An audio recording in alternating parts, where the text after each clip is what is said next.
loudest, the biggest, the most prominent, that's Acharya. That's Indians. Here in the West, the loudest and the biggest usually is the first one to be visited by the tax department and eventually ends up in jail. So better be careful. But still Indians have this one big advantage. They have an inclination to accept authority. And that's the reason why Krishna consciousness is thriving so much in India, and it's really doing bad in the West. Why? Because of this one single reason. Because these Westerners are so stubborn. Prabhupada already faced it himself. He said, you have to sweat gallons of blood here to make one devotee. He said, it's like preaching into a rock. So this obstinacy. No? What? Can you explain it again? I still don't understand. Come on. Tell me. Now it was bad in the 60s. Now it's completely out of control. So either you learn to live with that and do the best out of it, or you have to quit. You have to go to India, or you have to quit totally. And say, okay, my dear savages, please. Yes, in one sense it's true. Everybody is the same here, the same animal. So my dear animals, please, enjoy yourself, eat yourself, fight yourself, have sex life with each other. Fine. But that's not our preaching. That was not the mood of Srila Prabhupada. Even he had his share of familiarity, and how offensive these devotees were in the beginning, especially. And later on too. He was teaching them how Sanskrit, and when they learned something, they started to criticize his translation. So this is one has to be very careful and always remember that story of the yogi and the tiger.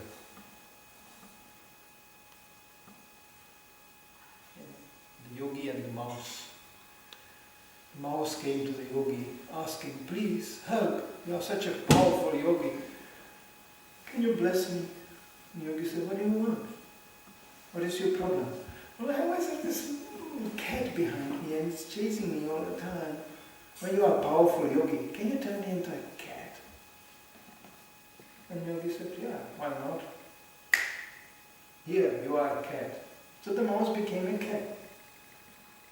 And after a while, the cat came back and said, well, I still have the problem. There's a dog always behind me chasing me. Can you turn me into a dog? And the yogi said, no problem, be a dog. So then the mouse became a dog. But even the dog came back after a while and said, there's still one problem. There's this tiger chasing me around all the time. Can you make me into a tiger? And the yogi said, yeah, why not? Be a tiger.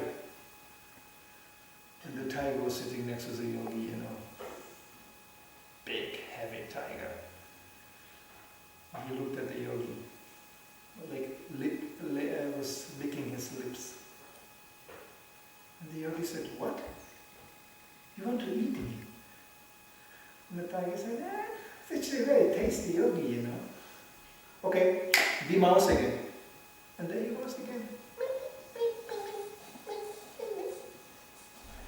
This is what happens when you forget Prabhupada. He can make you the tiger, but if you forget how did you become tiger, then Krishna, not Prabhupada, Krishna will make you to a mouse again. On my own website. This is the new Krishna consciousness. It's based on two regulative principles. Internet is the mouse paradise. Any mouse can have a website. Big website, a little mouse. It's a good website for a little mouse. So this is like, this is what happens. So one should be always remembering where things come from, to whom they belong, and whom one is life after life obliged. Because we didn't get even the idea of the dimension, what it means to be liberated from this material world. how difficult it is, and how easy Prabhupada made it. There's some questions or comments there?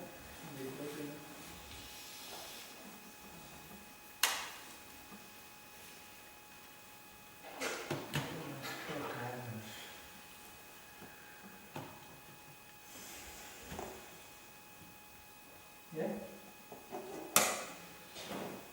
It's nice for the sessions if you also bring something you hear about Prabhupada and like directly from Prabhupada, one can just mix it up, one can exchange things, make it more interactive.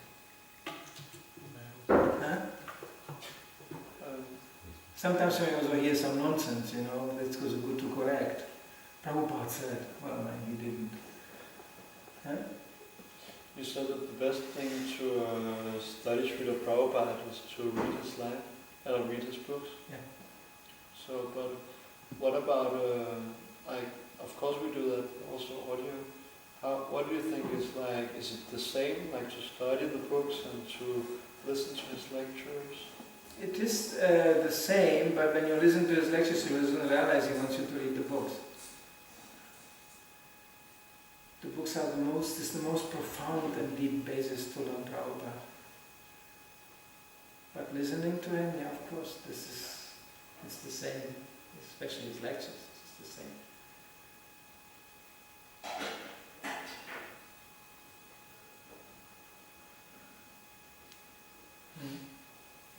I was reading one thing today in the 7th canto, and I think it was a chapter called Ideal Family Life, which talked about prasadam distribution, and I thought that was quite relevant considering today it was going on prasadam distribution. But it just said that the process is that first you offer the prasadam, or not the prasadam, you offer the food to the brahmanas and to the Vaishnavas, and then to the general populace. So that's what we are doing automatically. You offer it to Srila Prabhupada, automatically to the brahmanas and to the Vaishnavas, to the whole sampradaya. Through him, it goes through the whole sampradaya. I thought so that's went to one at a time. Huh? I thought this is also automatically included. It's all in the prayers included. Okay. Huh? Yes, you have whole Guru Parampara, and you also use the mantra where you offer, after the offering, you offer it first to Prabhupada, to your own personal master, to Prabhupada, and to the whole Guru Parampara. So it's automatically fulfilled, the whole principle. Okay. It's just we do it in a mantra form, because how else we could do that? If this personalities would be present, then you serve it to them personally.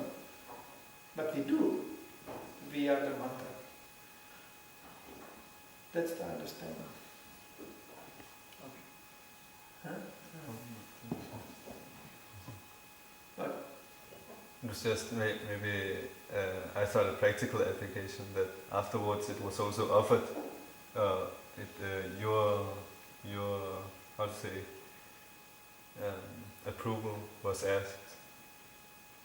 For what? After it was offered to Prabhupada, then it goes down, and then. Yeah, they are all, after they offer it to Prabhupada, then they are all automatically fed to Vaishnavas and all that. That's also part of the offering. I wonder about this independence. One is this disciple of Prabhupada and of Gurudev. One has to surrender one's independence. Is this something when just suddenly one clicks into it, or is it something gradual purification? It's gradual. We were so many billions of years in our own, flying and crawling around and swimming. We are the big whale fish. I am the big bird in the sky. The fourth ego is the same. If you see how puffed up some of these animals are, incredible. And so today, 3 ladies standing around the dog, which wasn't bigger like this. It was like bigger guinea pig. So one lady held it on a hand, and they were all 3 praising the dog and paying down obeisances almost to him. And it was just in the corner here. And the dog was fully aware. Just more. He was not even looking at them. He was looking far into the future of many years. He was so more of this, please. Of course. And such a thing you can put in a pocket and just the story is finished. You know, he was totally knocked up. So, you know, that's what we did for millions of lifetimes. Going around, you know, highway, oh highway, come, I will eat you. Who is the biggest eater here? Look, pop, I ate you. That's your future in my stomach. Yeah. There's 8,400,000 species of this running around. And now we are in one lifetime supposed to be really humble and, well, take some training, you know. This mentality is still there. What, you want to say something? Come on, I will eat you.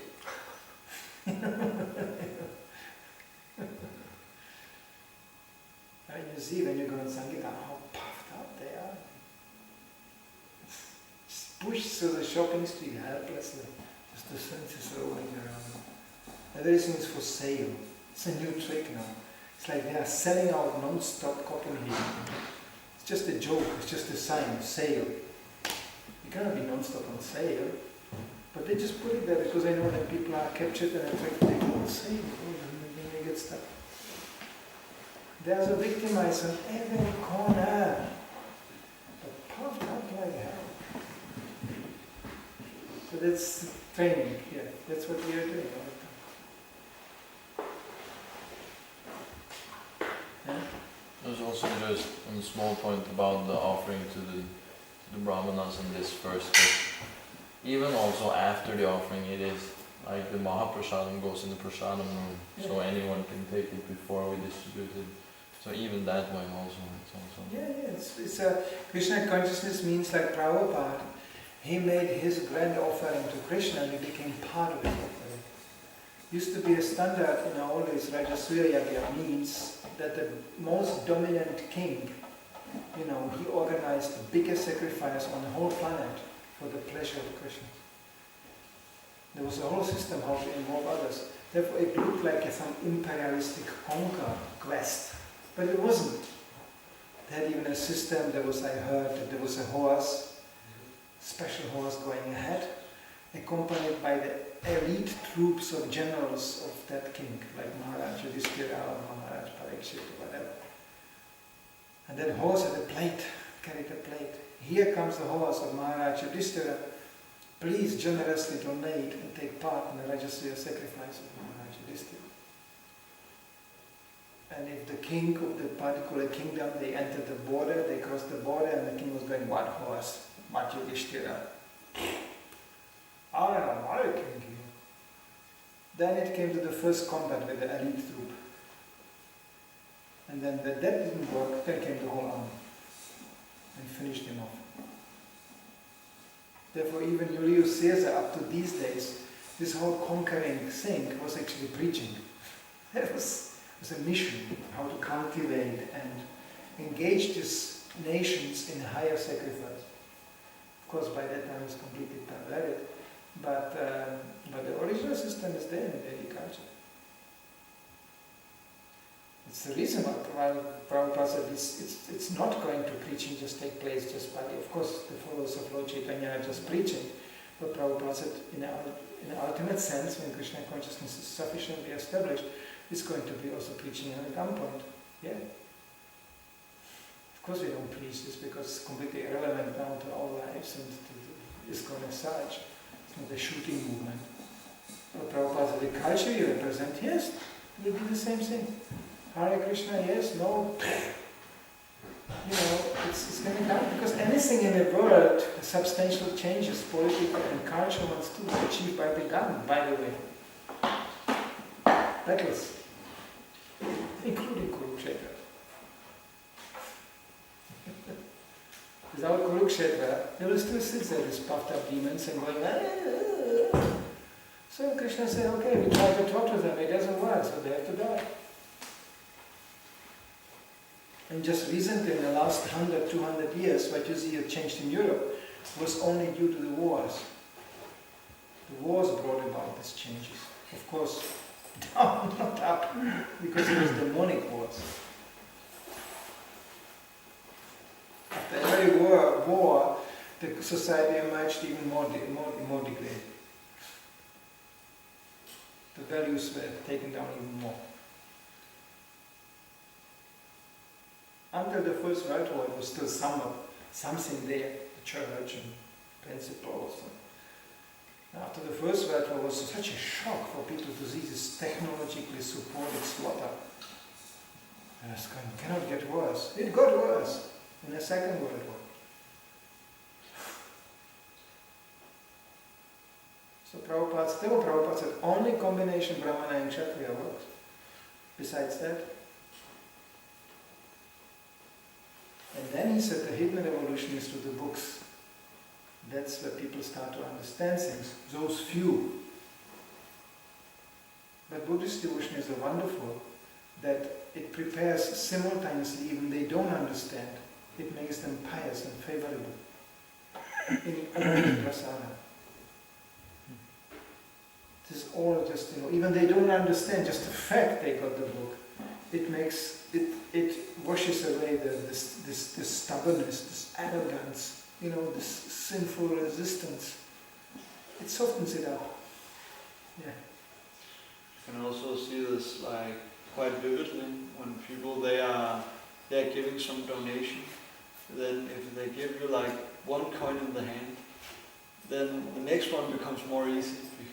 Yeah. It's it's just a question of attitude. The consciousness is changed towards favorable. Then the channel is open for transmitting spiritual knowledge. So for anything what devotees do is auspicious. Even though they don't get anything, they just say, oh yeah, I have no money, or I don't buy anything, but wish you good luck. That's recorded. That's something.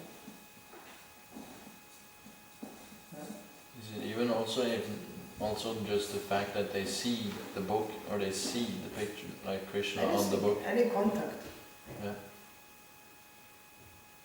I remember, just to give you a really brutal example, one of my services as a very new devotee was to drag the garbage on Sunday to the big garbage heap on the side of Heidelberg, city of Heidelberg, it's very joint. So we drove the devotees with a car full of garbage to a huge garbage heap. It was like a landscape, where they drive with the bulldozers around. And there was a gate, you have to pass, opening the gate like this, and there was a little box. And inside was a man who always opened the gate for every car coming in. It was not this sorting out like today. People just drove there and dumped everything. You drove over garbage already with a car, and just piles everywhere, whole landscape. Sometimes on a refrigerator, sometimes a newspaper. It was just all one big thing. So we drove to that place to dump garbage. And then I looked into this little wooden box at the gate where the man was sitting. I couldn't believe it. It was, he didn't have a wallpaper inside. He had it completely covered, the interior, with the LP cover of one of the Rasa records. Particularly I remember setting the scene. It was the LP which had Krishna and Arjuna, identical picture of the Bhagavad Gita on the cover. This size, LP, right? Not CD, LP. CDs didn't exist. So he found so many of these LPs in the garbage, and he was so attracted to this picture of Krishna and Arjuna. So he always extracted the LPs and kept these pictures, and with this, he completely covered his interior of this wooden box as a practical isolation, as a wallpaper. It was sort of fake, I think. So he stapled it totally, the whole thing. And I asked him, oh, you have a nice wallpaper here, you like it? And he said, I just love to look at this picture day and night. And that was his Krishna consciousness. How many did he buy? How many LPs? He didn't buy, he found them in the garbage. Okay. He was operating the garbage heap. So people get even, favorable for finding things in the garbage.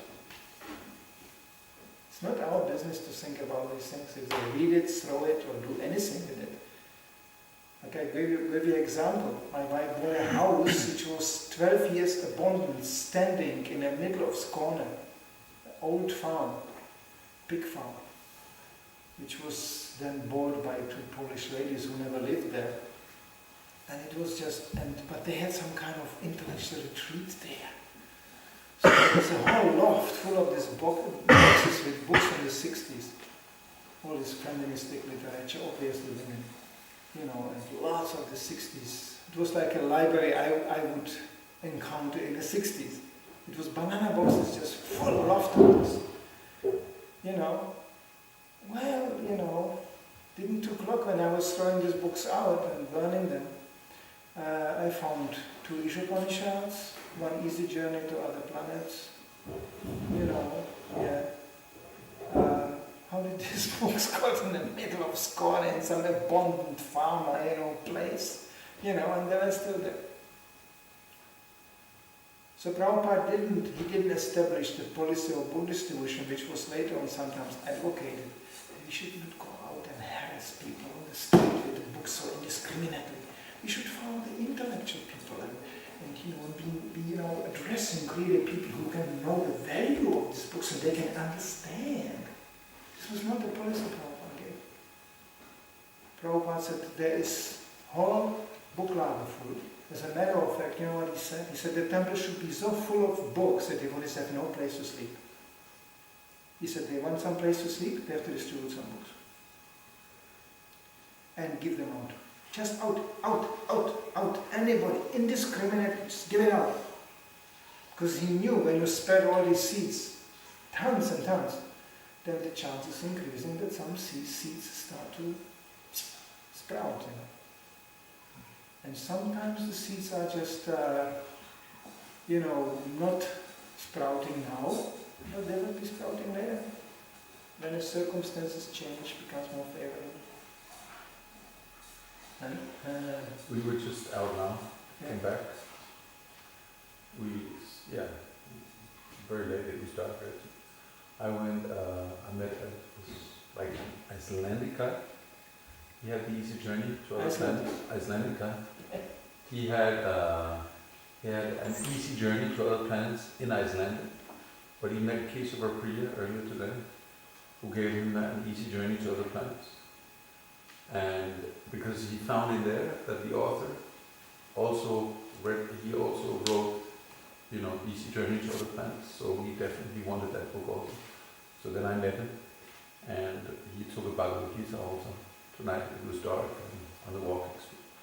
There was a Swedish guy, and he, it's just that, you can find these people anytime, anywhere, and they're actually reading the books. He was reading Easy Journey to Other Planets, he said. And there was another guy, Swedish guy, from the north of Sweden, Umo. And he... This last time at Umo, Sankirtan, already maybe 20 years ago, 15, 20 years ago. So, and this guy, he had several, and he could speak philosophy.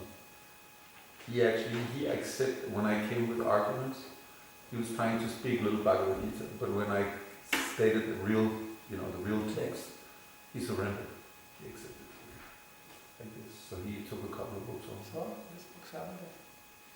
Especially in these regions, it's fantastic. But it's very... By the way, Iceland, you mentioned Iceland. I think the challenge is still on. The books in Iceland are in a critical stage.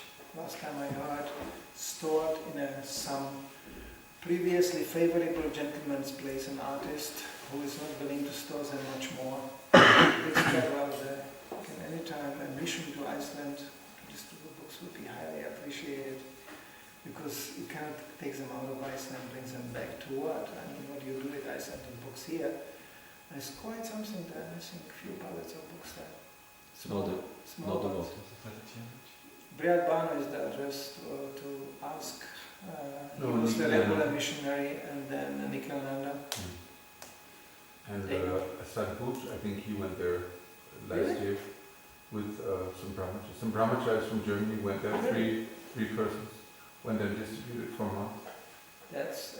I don't know if it was Sadhguru or someone. That's a mission, because these books have to be, otherwise there's really a danger that you cannot control this. This man gets fed up and throws them in the ocean or knows what. There's no really control on this. And the problem is that they're so limited, the field, because you cannot do anything with arsenic books anyway. I mean, the arsenic people I met always, they were very nice. Yeah, usually Very nice. very nice. Very straightforward. A little bit like Remember Me on Irish or Australian people. They are kind of heavy. Straightforward people. Anyway. Prabhupada just this book's told. He never told us part of it. Will they love it or hate it? Will they understand? That's not the main. Just out, out, out. But of course, if you can make people interested in your presentation and make them favorable like that, it's very good. But even not, just get the book out. You never know who is going to grab it, and you never know when. There are people who inherited houses with books and became devotees.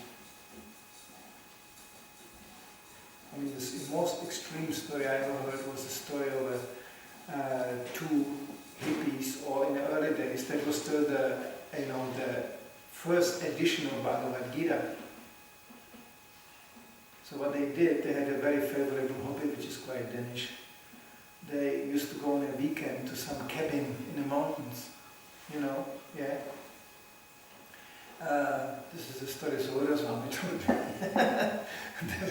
They went to some cabin, from relatives. They had this kind of cabin in the middle of the forest, somewhere in the mountains. It was late autumn, and they used to just go there on a weekend, bring some food and storm themselves completely out of there, completely damaging. So the forest must be really far out, on LSD and this kind of thing. So they threw some LSD trip. And they were just there, and at night, for the first snowstorm came. And completely violent thing, it covered the whole landscape, including that cabin, that completely it snowed, they couldn't open even the door, and they woke up. But the problem was that during the night, one of them, he went on a horror trip with the LSD. And I heard from professionals, which were in those days using this substance, these horror trips can mentally produce a situation where you feel like you are stopping breathing, you are dying. If it's really happening or not, I don't know, but it's really like that.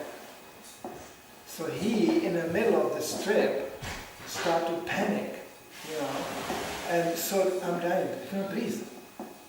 And he realized that I breathe only when I think to breathe. Normally we breathe automatically.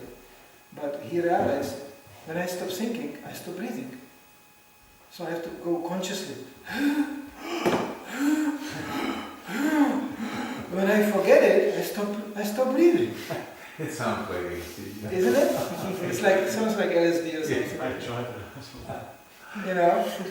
I mean, seriously, I told you the whole thing. So he said he panicked totally. He collapsed in the bed and he was like, and the other one panicked too because he never saw him before like this. So he opened the door, but there was just this snow wall, a snowstorm. So he said, just try to stay alive. Don't fall asleep. Don't fall asleep. I will get help. So he ran out and he digs himself through that snowstorm and disappeared. And the guy ended up lying down in the bed going,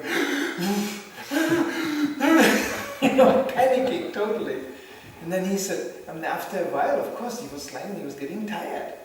So he was scared. What about if I fall asleep? Then I don't wake up anymore, I stop breathing. So how do you keep myself awake? So he looked around, as he was practically, and then he saw a shelf there with the books. So without being able to move, because he said when he moves, then maybe he will also stop breathing. So he just reached for the books, and then he picked up that